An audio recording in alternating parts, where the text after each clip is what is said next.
बांकीपुर उपचुनाव बीजेपी के लिए नाक की लड़ाई है, क्योंकि ये सीट बीजेपी का गढ़ मानी जाती है और पटना की हाई प्रोफाइल सीटों में से एक है। हालांकि इस उपचुनाव में पार्टी के लिए मुसीबतें थमने का नाम नहीं ले रही हैं। पहले पार्टी के उम्मीदवार अभिषेक सिन्हा उर्फ बंटी ने नामांकन भरने के एक दिन बाद चुनाव लड़ने से इनकार कर दिया, तो पार्टी को 24 घंटे के भीतर कैंडिडेट बदलना पड़ा और आनन फानन में नीरज कुमार सिन्हा के नाम का ऐलान किया गया। वहीं नीरज के नाम के साथ पार्टी ने उम्मीदवार का जो बायोडेटा जारी किया तो उस पर भी सवाल उठने लगे। अब एक नया विवाद नीरज कुमार के चुनावी हलफनामे को लेकर खड़ा होता हुआ नजर आ रहा है। दरअसल 13 जुलाई को नीरज कुमार ने पर्चा भरा और चुनाव आयोग के सामने चुनावी हलफनामा भी दाखिल किया। इस हलफनामे में नीरज ने अपनी शैक्षणिक योग्यता की जानकारी भी दी, लेकिन सवाल तब खड़े हुए जब हलफनामे में 10वीं के बाद सीधे ग्रेजुएशन की जानकारी शेयर की गई। मतलब बीजेपी उम्मीदवार ने हलफनामे में ये नहीं बताया कि उन्होंने अपनी 12वीं की पढ़ाई कब और कहां से की। वहीं सोशल मीडिया और राजनीतिक गलियारों में ये चर्चा तेज है कि क्या उन्होंने 10वीं यानी मैट्रिक पास करने के बाद सीधा ग्रेजुएशन की डिग्री हासिल कर ली। वहीं चुनावी हलफनामे के अनुसार नीरज कुमार सिन्हा की उम्र 32 साल है। उन्होंने अपनी शिक्षा का जो विवरण दिया है वो कुछ इस तरह है। हाई स्कूल की बात करें तो उन्होंने साल 2012 में बिहार स्कूल एग्जामिनेशन बोर्ड से गोना से मैट्रिक पास किया। साथ ही उन्होंने मगध महाविद्यालय सकूराबाद जहानाबाद से साल 2024 में अपना ग्रेजुएशन कंप्लीट किया। अब आखिर ये सवाल क्यों उठ रहे हैं?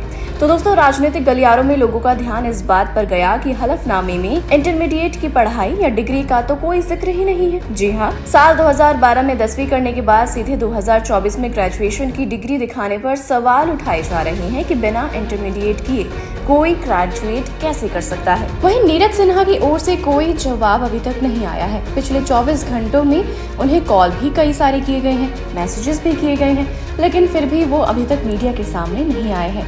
वैसे ये कोई पहला मामला नहीं है जब पार्टी ने नीरज को टिकट देने का ऐलान किया और उनका बायोडेटा जारी किया, तभी सवाल उठे थे, क्योंकि बायोडेटा के हिसाब से नीरज ने 12 साल की उम्र में बीजेपी की प्राथमिक सदस्यता ले ली थी। वहीं बायोडेटा में नीरज सिन्हा की जन्म तिथि 1 जुलाई 1994 बताई गई और नीचे दी गई उनकी राजनीतिक यात्रा में बताया गया कि उन्होंने साल 2026 में भाजपा की प्राथमिक सदस्यता ले ली थी। इस पर सवाल उठने लगे कि क्या नीरज ने महज 12 साल की उम्र में ही पार्टी ज्वाइन कर ली थी। वहीं विवाद बढ़ता देख पार्टी ने एक नया बायोडेटा जारी किया और उसमें से 2006 में पार्टी की प्राथमिक सदस्यता लेने वाली बात हटा दी गई। हालांकि पार्टी ने ये नहीं बताया कि पहले बायोडेटा में ऐसी गड़बड़ी क्यों हुई और दूसरे बायोडेटा में इसे क्यों हटा दिया गया। वैसे आपकी जानकारी के लिए बता दें कि बांकीपुर उपचुनाव इस समय बिहार की सबसे चर्चित सीटों में से एक बन चुकी है। इस सीट पर मुकाबला बेहद कड़ा और इंटरेस्टिंग होने वाला है। भाजपा के गढ़ माने जाने वाले बांकीपुर में पार्टी ने पहले अभिषेक कुमार उर्फ बंटी को टिकट दिया था, लेकिन उनके पीछे हटने के बाद नीरज कुमार सिन्हा को मैदान में उतारा है। वहीं इस सीट पर